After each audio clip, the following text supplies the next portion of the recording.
We aren't using it as aggressively as we could be.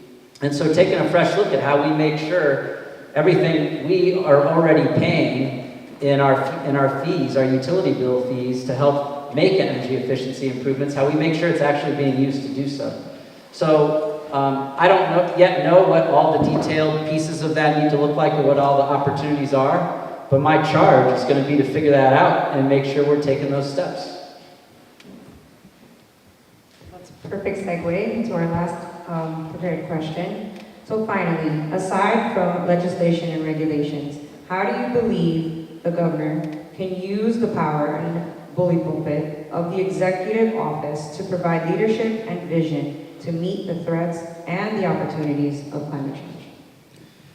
So first and foremost, the governor needs to talk about it, needs to be present, needs to set the right tone of priority.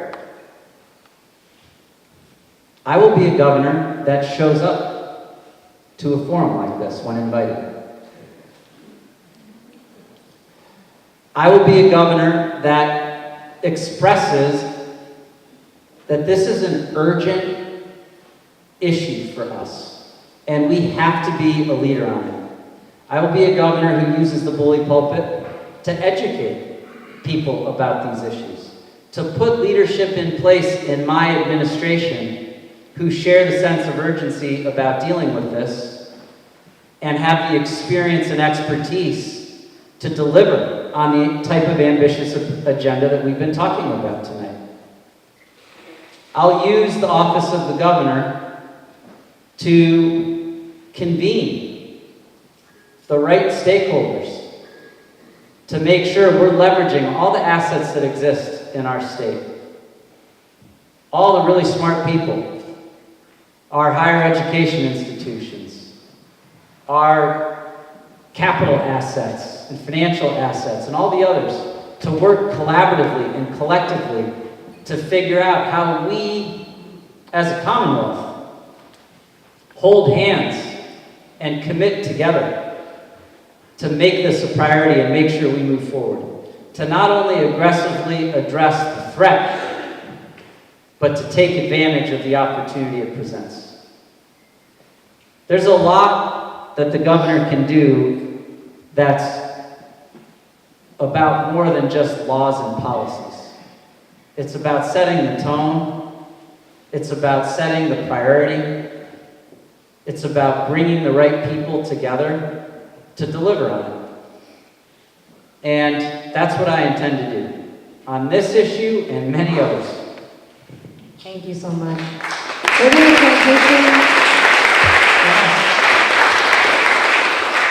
to transition now to questions from the audience.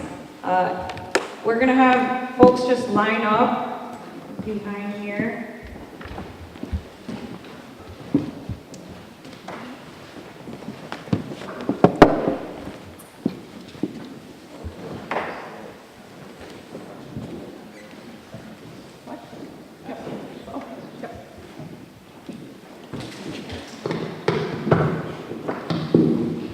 Hello?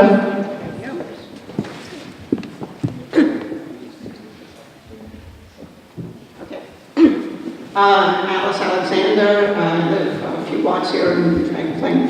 My question is this. There was a remarkable storm surge not that long ago at Boston Harbor, and I saw the pictures of the ocean basically breaching the wall. So considering the concern about rising sea levels, are there any plans to protect downtown Boston, which might be very much at risk with rising sea levels in the event of a major storm surge?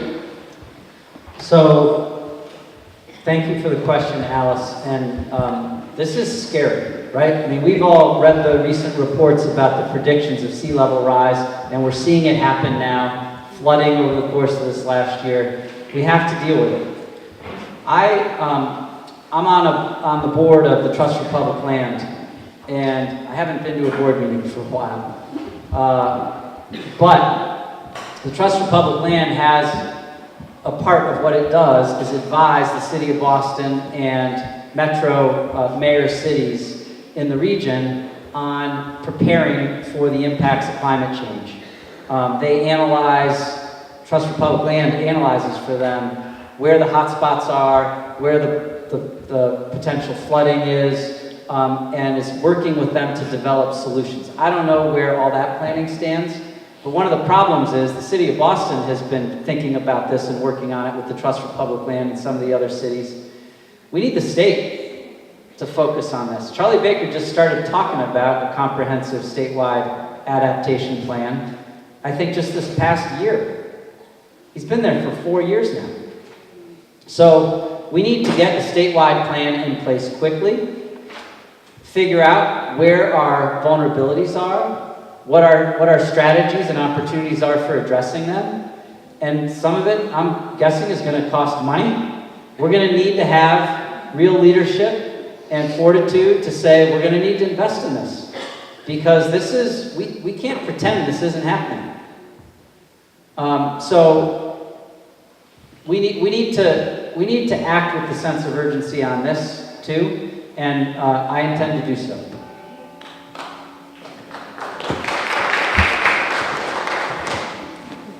Hi, Corey Alperstein from Newton, Mass.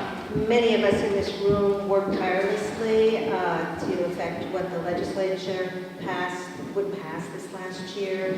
And as of July 31st, we had a Senate that passed an amazing bill, Yep. and a House that killed it, basically. I mean, what they passed was next to nothing.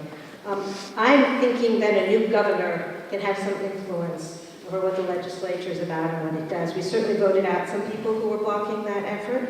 But we need leadership in terms of how this part of the government works. Could you talk a little bit about that? Yes, thank you for the question. So, you're right. It does matter who the governor is. And the Senate legislation was great, and I was sorry that it did not make it through at the end of the session. But remember, there was a governor who was not leading at all on it. He was not pushing to make this happen. And it's a different dynamic when there's a governor who is. You know, Governor Baker when asked what's his greatest accomplishment as governor, his answer I've heard is, I'm very bipartisan. As if that's an end in and of itself. Bipartisanship is a means to getting things done. It's easy to get along with people when you don't ask them to do anything. There needs to be some healthy tension. And when I worked for Governor Patrick, I was often the governor's point person for negotiating a lot of the big things we got through the legislature during that time with legislators and other key stakeholders. I've been there, I know how the process works, and I've worked successfully through it. And that experience is going to help me deliver on an ambitious climate change agenda and an ambitious agenda in a lot of other areas. I will work collaboratively with the legislature. I will listen to them. I'll try to understand what their interests are. But at the end of the day, we need a governor that is saying, we need to get here. And is working with the legislature and other stakeholders to figure out what is that path that gets us as close to that place as possible. That's the way government works.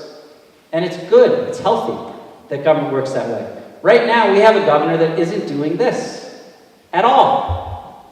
And that's the problem. That's my biggest gripe with him and why I'm running.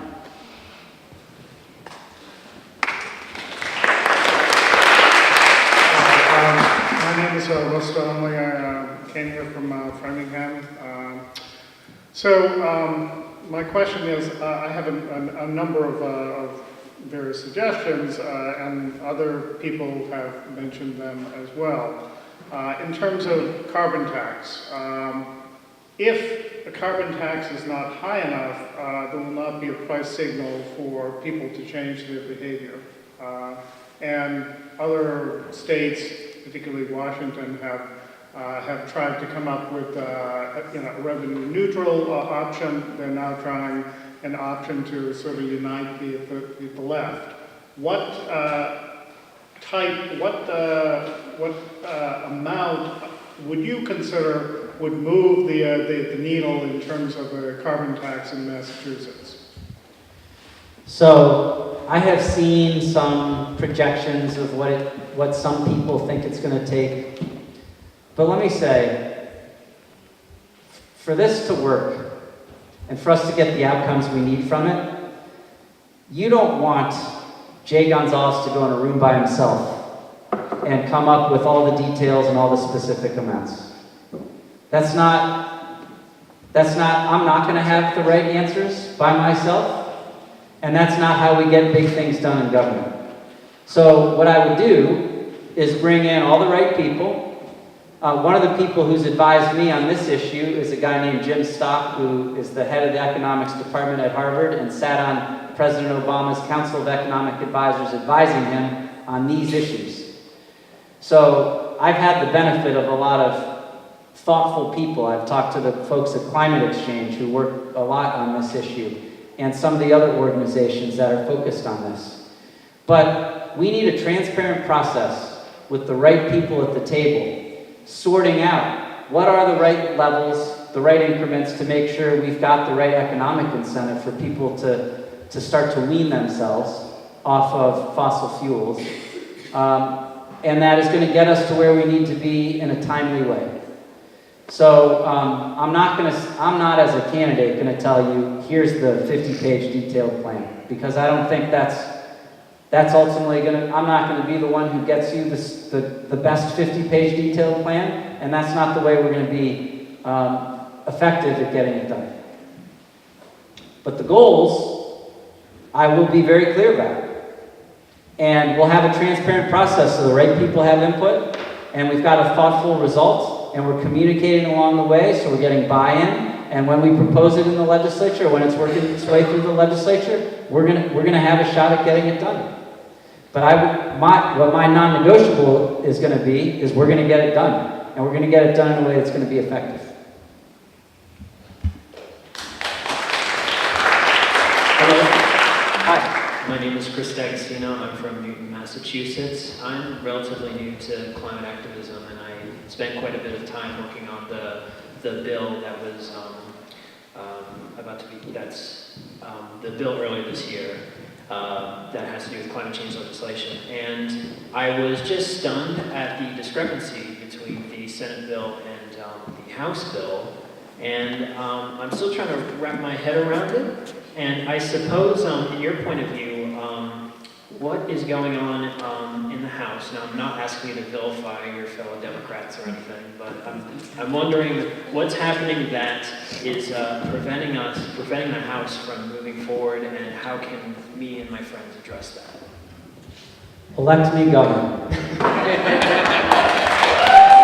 Look, I'm not on top of or in a position to dissect all the politics right now in the House of Representatives. But coming back to the point we were talking about before, it matters who the governor is and whether the governor is making this a priority and pushing on it. Because there are going to be other priorities of the House that matter to them that they're going to need the governor's support for too. And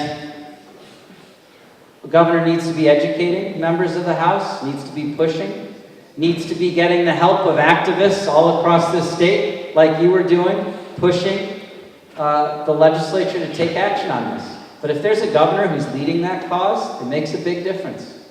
And, I'm never going to have 200 members of the House and the Senate who agree with me on every single issue.